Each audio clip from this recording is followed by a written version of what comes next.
Joining me now from Bryant University, Professor Amber Day. Good morning, Professor. Good morning. How are you? I'm doing well. Thanks very much for joining me today. You are in the English and Cultural Studies Department, and it's quite a study, I guess, if you're looking at the political scene these days. But you're one of your specialties is irony and satire in American life and in politics, and Colbert is right up there, isn't he? He is. I mean, he's attracting a lot of attention, and he's good at what he does. Although I don't think he would be attracting attention if there wasn't the real sort of hunger to hear what he is saying. I wanted to ask you about that also in light of, I don't know if you're aware, but an anchor on CNN, Rick Sanchez, who is quite a character, I guess, he had his own show, has been fired over remarks he made about Jon Stewart of Comedy Central.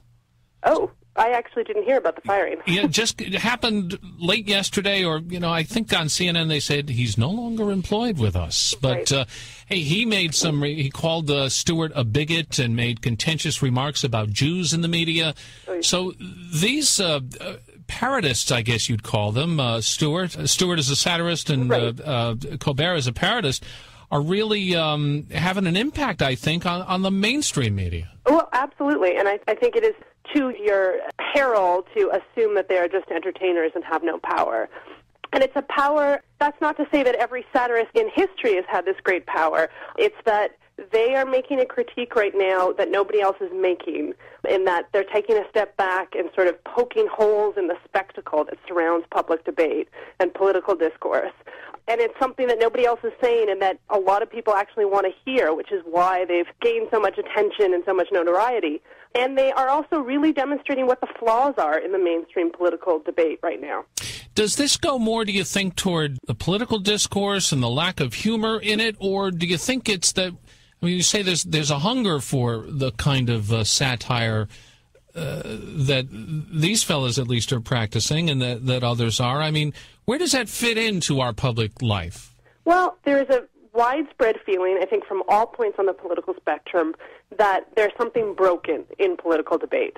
And there's, everybody is sort of aware of the fact that there's this thick layer of PR talking points and spin and handlers and, sort of hugely stage-managed media event every time there's some sort of political debate happening.